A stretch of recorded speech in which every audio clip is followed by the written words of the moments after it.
ficando para trás, vão ficando enfraquecidos e vão ficando esquecidos. E nada melhor do que o livro de Atos para nos inspirar. Porque o livro de Atos é o registro do nascimento da igreja, os primeiros dias da igreja. Então, quando a gente quer, irmãos, saber como funciona uma determinada coisa, antigamente, o que é que a gente fazia? Quando a gente queria saber como é que uma determinada coisa funcionava, como é que a gente fazia? Manual. Antigamente, hoje, o que é que você faz? Vai na internet, vai no YouTube. É assim ou não? Olha, sábado a gente estava indo para Caruaru, café com o pastor, lá em Caruaru. E aí a gente deu carona a Amanda e a Luísa. Uma bonequinha, a Luísa.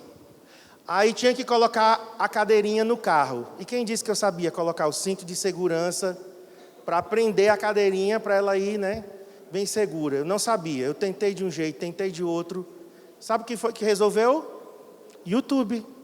Entra no YouTube e vê como é que coloca a cadeirinha de bebê no carro. Foi 30 segundos. Eu vi, puxei o cinto, coloquei, fomos embora. Então, os tempos mudaram, a gente talvez não tenha o manual, lendo lá aquele livrinho, mas de uma forma bem rápida, você coloca lá na internet, você coloca lá no YouTube como fazer qualquer coisa, como fazer bolo de rolo. Você aprende lá, rapidinho.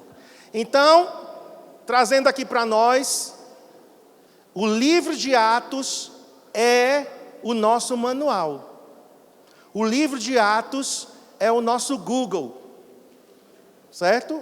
O livro de Atos é o nosso YouTube, onde a gente vai pesquisar sobre como é ser igreja.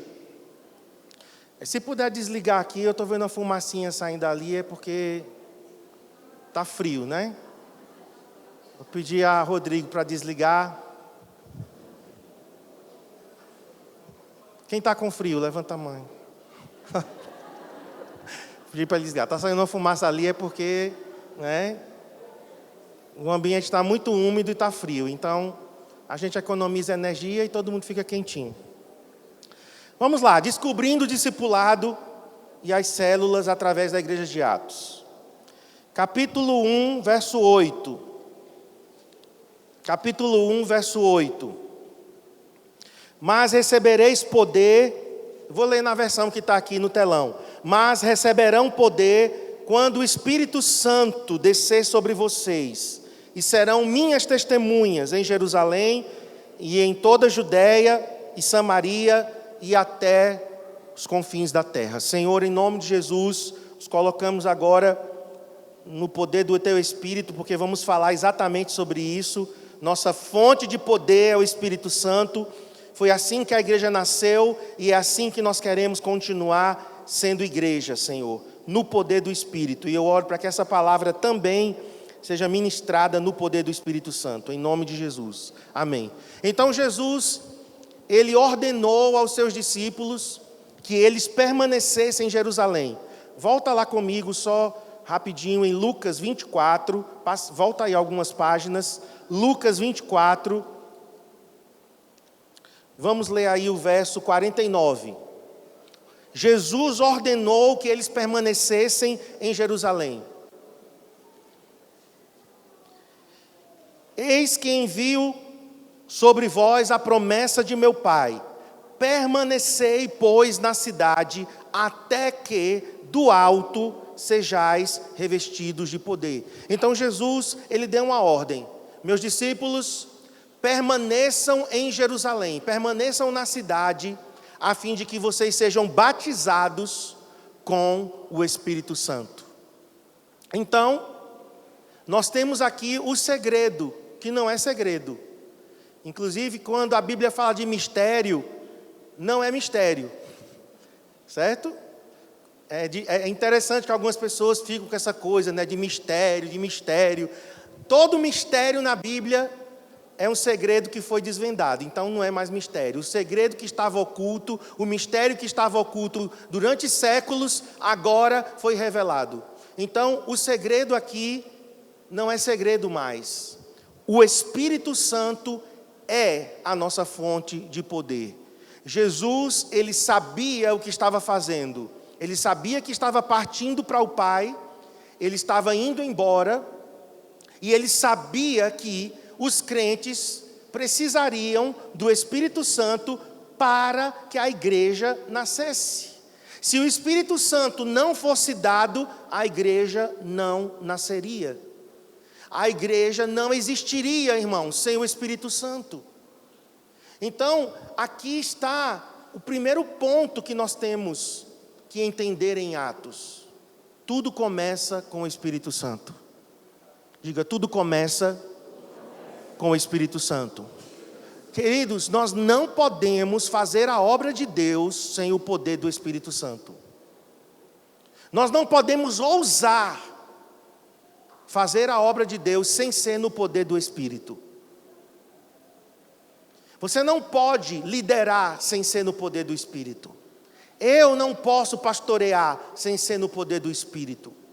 Não podemos fazer o que fazemos, se é serviço para Deus, se é espiritual, tem que ser no poder do Espírito.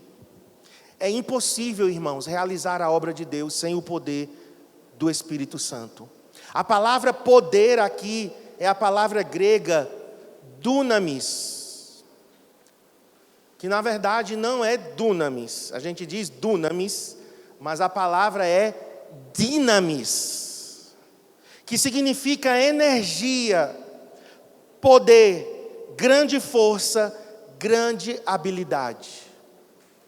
O que está nessa hora fazendo com que refletores, lâmpadas, projetor, som funcione é um poder chamado energia elétrica. Sem esse poder que está nas tomadas, que é conduzido pelos fios, sem esse poder não haveria luz, não haveria imagem, não haveria som. É essa palavra que é usada para o poder do Espírito Santo. Então, muitas vezes nós estamos fazendo a obra de Deus na força do nosso braço. Liderando, discipulando, pregando, ministrando louvor, ensinando, aconselhando. Mas deixa eu te dizer, e alguém aqui pode confirmar isso, fazer a obra de Deus na força do nosso braço é extremamente cansativo. Sim ou não? Quem aqui já tentou fazer a obra de Deus na força do seu braço? Eu já. E você fica completamente esgotado e exausto. Por quê? Porque é impossível. E não dá resultados. Então, por isso que Jesus disse, fiquem na cidade, permaneçam em Jerusalém, eu estou indo embora, vocês me virão subir aos céus, porque Jesus, logo após, ele é levado aos céus, mas ele disse, fiquem em Jerusalém. Vamos voltar lá para Atos agora. Veja o verso 4 e o 5. E comendo com eles, Jesus, depois de ressurreto, comendo com eles, determinou-lhes. É uma determinação dada pelo Senhor, que não se ausentassem de Jerusalém, mas que esperassem a promessa do Pai, a qual disse ele, de mim ouvistes. Porque João, na verdade, batizou com água, mas vós sereis batizados com o Espírito Santo, não muito depois desses dias. Então, nós cremos que o batismo com o Espírito Santo, o enchimento de poder, é a capacitação sobrenatural para fazermos a obra de Deus. E não só é o batismo com o Espírito Santo uma experiência única e definitiva, é o encher-se do Espírito todos os dias, como Paulo disse, não vos embriagueis com vinho, mas enchei-vos do Espírito. Todos os dias nós temos que nos encher do Espírito, porque esse enchimento é a energia, é o poder, é a grande força e habilidade em nós que vai fazer com que a gente realize a obra de Deus. Então Jesus sabia disso, por isso que ele disse: fiquem na cidade. Pode passar para o próximo. O poder do Espírito tem um propósito. Não só é para a gente ficar falando em línguas. Não só é para a gente cair na unção, nos cultos, sapatear. A unção do Espírito, o poder do Espírito tem propósito.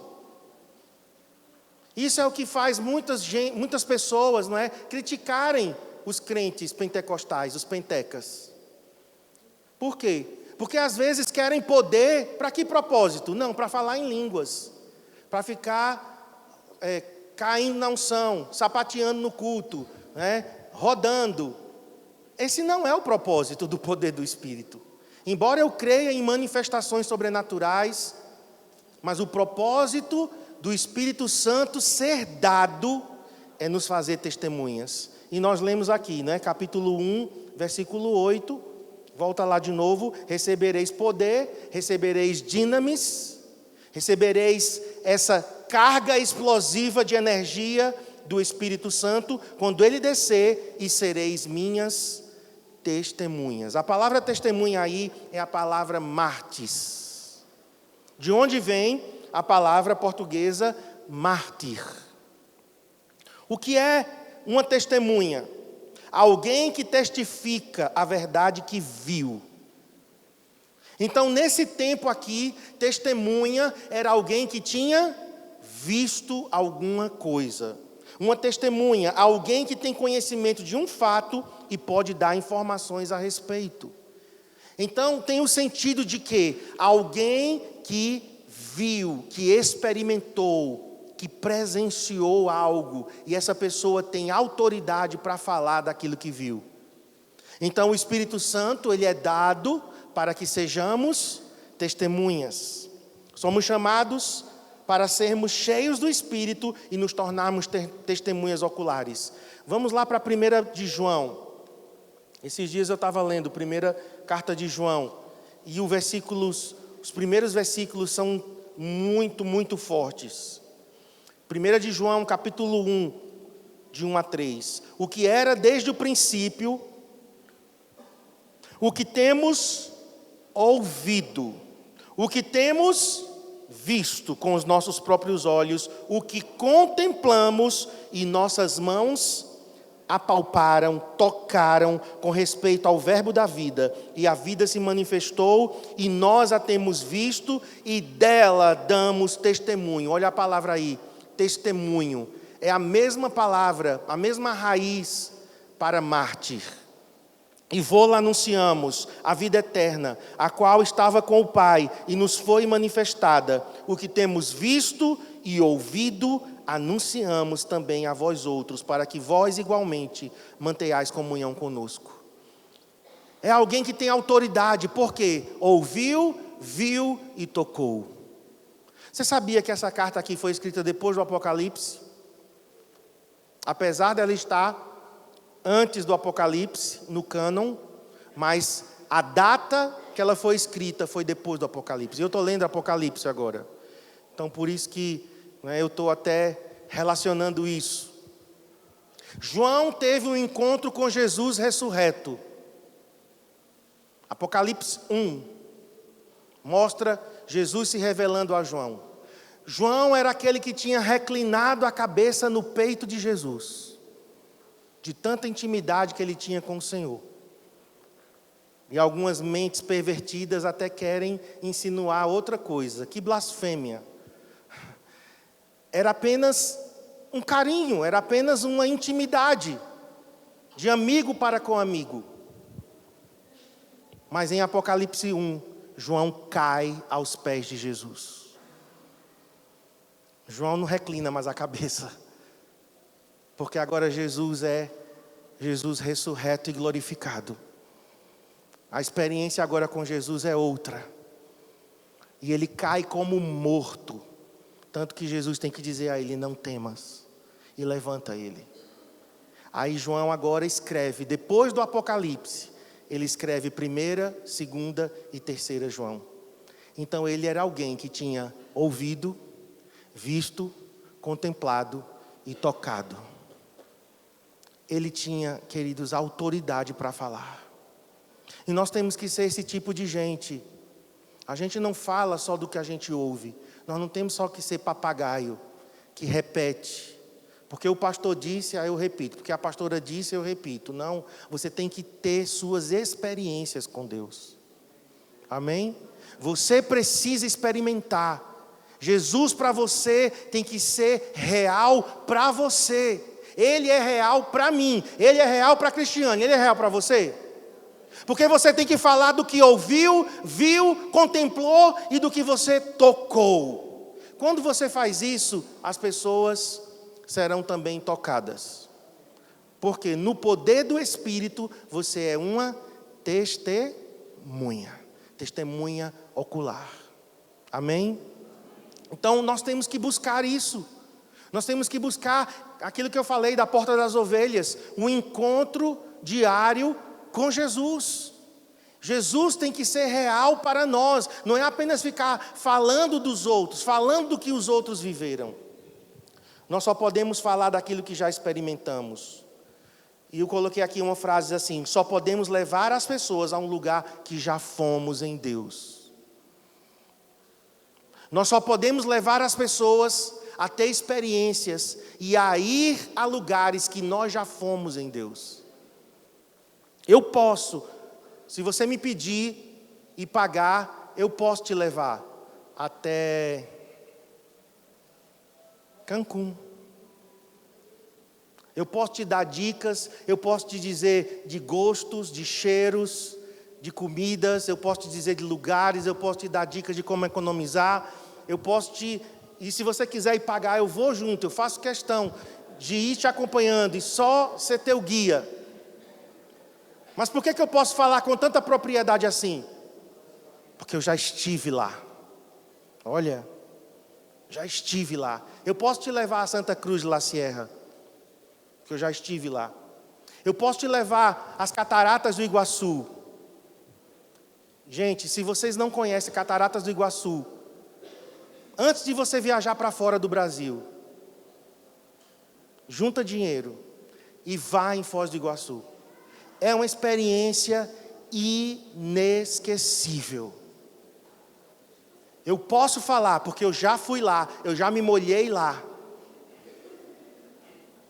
Eu já ouvi aquele som, aquele estrondo, a 2 quilômetros de distância, você ouve aquele barulho de águas.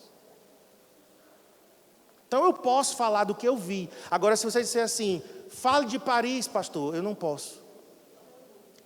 Só posso dar informações que o Google me deu. Mas eu não posso te dizer. Por quê? Porque eu nunca estive lá. Entende a diferença? De alguém que foi, provou e viu, vai falar com autoridade e você confia. Sim ou não? Você confia, você diz, não, essa pessoa já esteve lá, então ela sabe. Ela vai te dar dicas imbatíveis. Então é isso, o poder do Espírito tem um propósito. Não só é para a gente ficar falando em línguas na igreja, ou desfrutando da presença, embriagados, tudo isso é bom, o chu é muito bom, eu gosto de culto, onde a gente fica embriagado, onde a gente cai na unção. Eu sou pentecostal mesmo, é a minha raiz, eu nasci assim, e você sempre assim. E ai de quem quiser mexer com o Espírito Santo, porque aí vai me ver. Eu disse isso para uma pessoa, olha, tu pode questionar calvinismo, arminianismo, isso aí para mim, agora não mexa com o Espírito Santo não. Não mexa com o Espírito Santo, porque o Espírito Santo para mim é o meu xodó. E culto tem que ter liberdade do Espírito. Não somos igreja tradicional, temos liberdade no Espírito, temos liberdade para adorar, levantar as mãos, chorar. Ah, pastor, mas só pode falar em línguas de forma privada. É você e Deus aí no meio do culto. Tem que ter intérprete. Não, porque você está falando entre você e Deus, você não está se levantando para trazer mensagem para a igreja. Então, o Espírito Santo é essa pessoa que foi dada por Jesus à igreja com uma finalidade.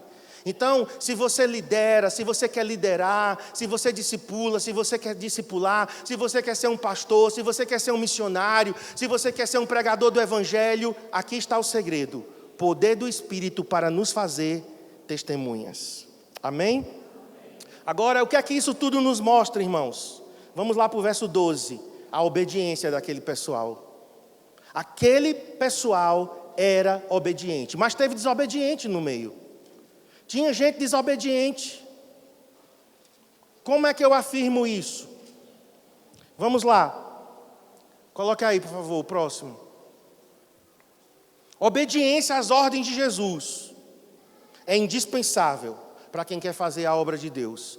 Eu quero contribuir com a obra de Deus. Eu quero realizar as obras de Deus, né? Eu quero ser um obreiro de Deus. Pastor, eu quero, ser um líder nessa igreja. Eu quero discipular. Eu quero atuar em um ministério dessa igreja. Eu quero ser um missionário transcultural. Eu quero ser um pastor. Eu não sei qual é o desejo do teu coração. Porém, obediência é indispensável. Sabe por quê? Porque aqui nós temos Jesus. Nós lemos no verso Lucas 24, 48. Jesus já tinha dito, permanecei na cidade. E foi embora. Jesus foi embora logo depois disso.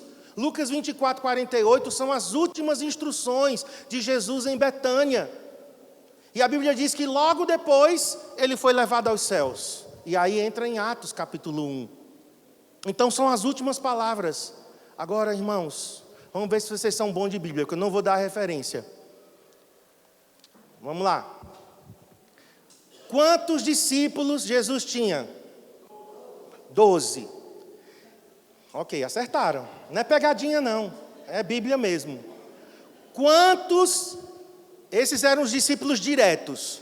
Quantos discípulos indiretos Jesus tinha? 70, dependendo da versão, 72. Né? Tem versão que diz 70, tem versão que diz 72. Ok. Muito bem. Quantas pessoas estavam em Jerusalém, no cenáculo? Cenáculo é a parte superior, é uma sala de primeiro andar, é o nome cenáculo, porque era onde eles ceavam. Cenáculo é de ceia, uma mesa baixinha, eles sentavam no chão e eles comiam ali. Então era uma sala de primeiro andar, tá? Cenáculo. Quantos estavam no cenáculo quando o Espírito Santo desceu no dia de Pentecostes? 120, muito bem, estão afiados. Agora, a última pergunta. Quantos estavam no dia, na hora que Jesus foi levado para o céu?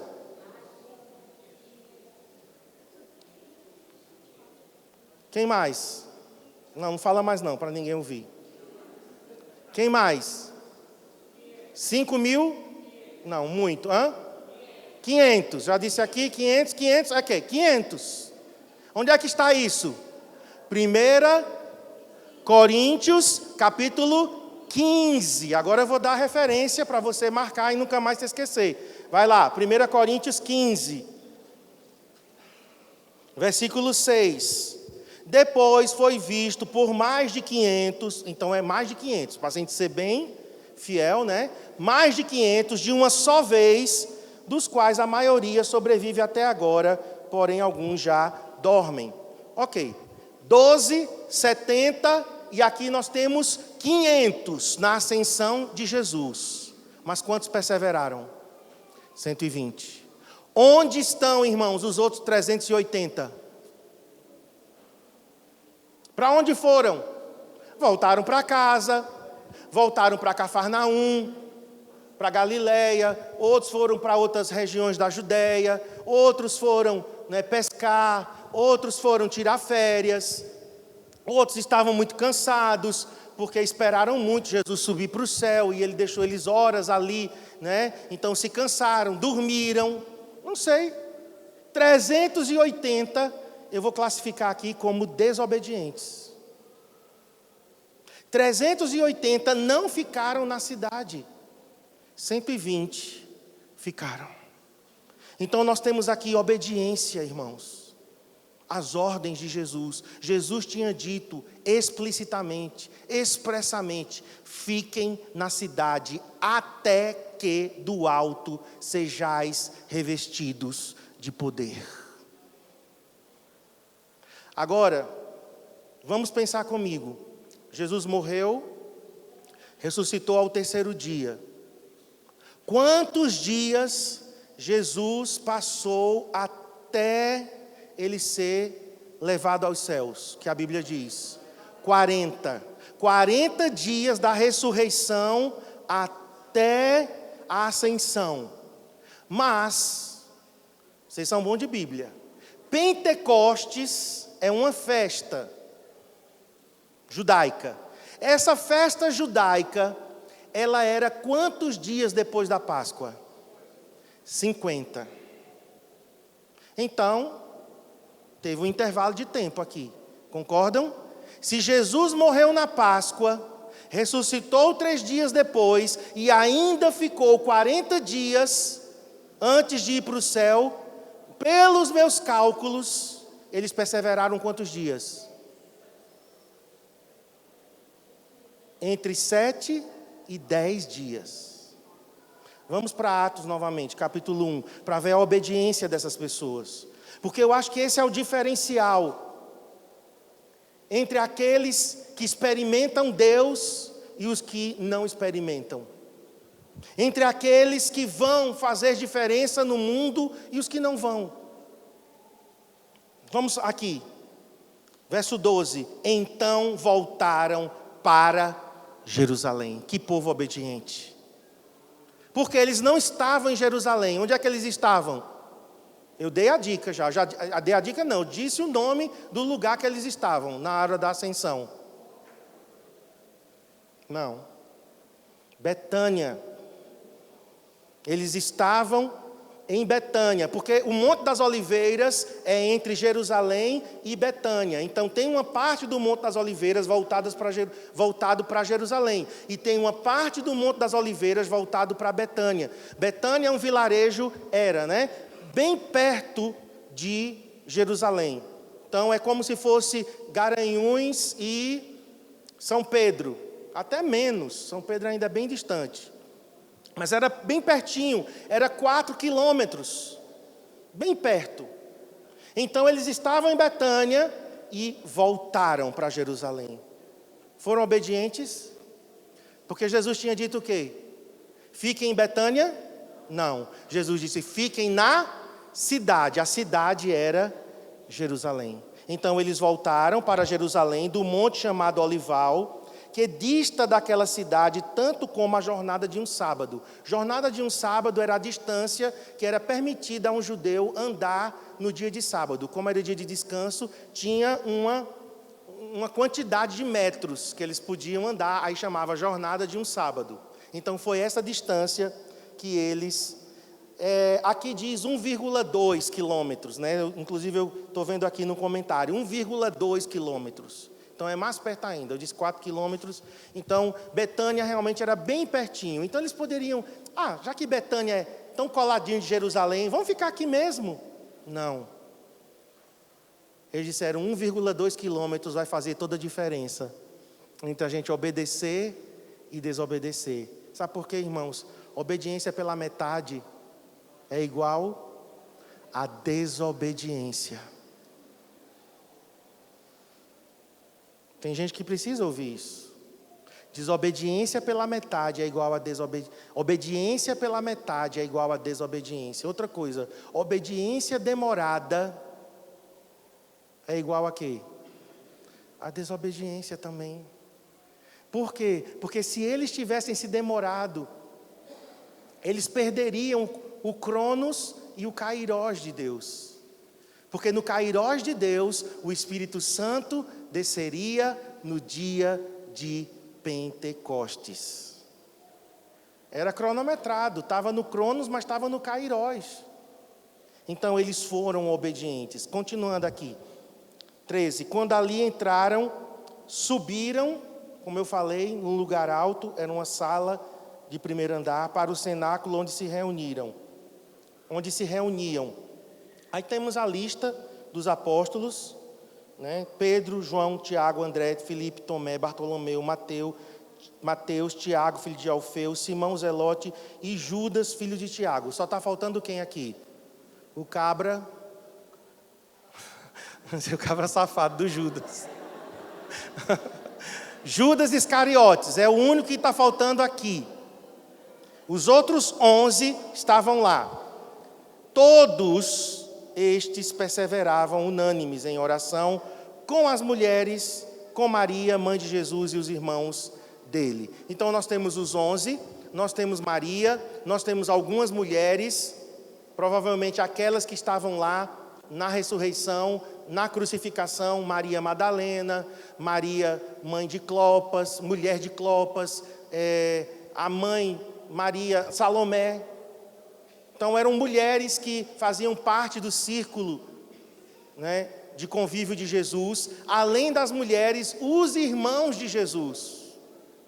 Então nós temos aqui Judas, irmão de Jesus, e Tiago, irmão de Jesus, e outros irmãos que ele tinha. Fora esses, tinha mais uma lista de pessoas que a gente não sabe o nome, a não ser Matias. Matias não está aqui, mas mais na frente aparece. E anônimos, gente obediente. E nós vamos finalizar com isso, irmãos. Sem obediência, a gente não vai experimentar tudo de Deus.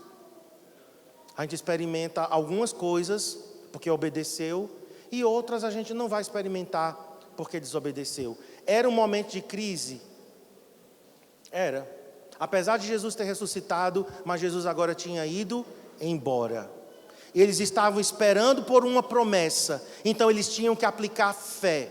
Se Jesus disse que é para permanecer na cidade, até que do alto sejamos revestidos de poder, era uma linguagem que eles não conheciam ainda. Então eles tinham que aplicar fé naquilo que Jesus tinha dito. Agora vamos trazer para nós, para a gente finalizar, para você, para mim. Muitas vezes Jesus está falando de coisas que a gente ainda não experimentou, de coisas que a gente ainda não viveu. Então é coisa nova. E como nós vamos viver as coisas novas? Sem fé, sem obediência. Como nós vamos viver as coisas que Deus quer de nós, se nós não conseguimos, irmãos, obedecer às vezes, no mínimo? Era algo simples, mas 380 ficaram de fora. Já pensou você fazer parte do grupo onde o Espírito Santo desceu pela primeira vez na história? Eu queria fazer parte desse grupo, porque para sempre ficou registrado. Fazer parte daqueles que inauguraram a era da igreja. Eles foram privilegiados. Coloque o próximo. Já lemos verso 14. Perseveravam unanimemente em súplicas e orações. Em oração e súplicas, alguma versão diz. Então, de que forma a igreja foi gerada? Com oração. Porque eles perseveraram em oração. Eu estou falando sobre isso aqui também por causa do nosso jejum. Porque jejum sem oração é passar fome. Nós temos que ter jejum, mas temos que ter oração caminhando juntos. E eu quero te desafiar a você perseverar conosco unanimemente. A você estar conosco, orando, perseverando.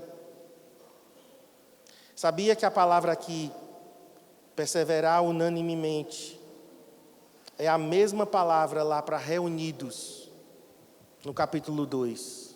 No capítulo 2 diz que eles estavam reunidos. E é a mesma palavra para unanimemente.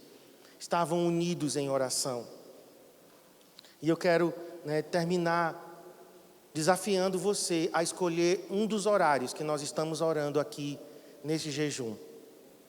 Domingo, a gente falou sobre o jejum, várias pessoas levantaram a mão, muitos de vocês levantaram a mão, e eu creio que vocês estão jejuando, mas não é apenas jejuar, nós precisamos orar, e orar unanimemente. Nós precisamos perseverar em oração. E aqui diz que a oração foi a forma como a primeira igreja foi gerada. A igreja foi gerada num ambiente de oração. Eu vou terminar aqui, tinha outras coisas, mas eu vou deixar para uma outra oportunidade. Quero parar por aqui, porque nós vamos orar agora. Fique em pé para a gente orar. Nós estamos orando às 7h30 da manhã. Nós estamos orando. Pastor Márcio, está aqui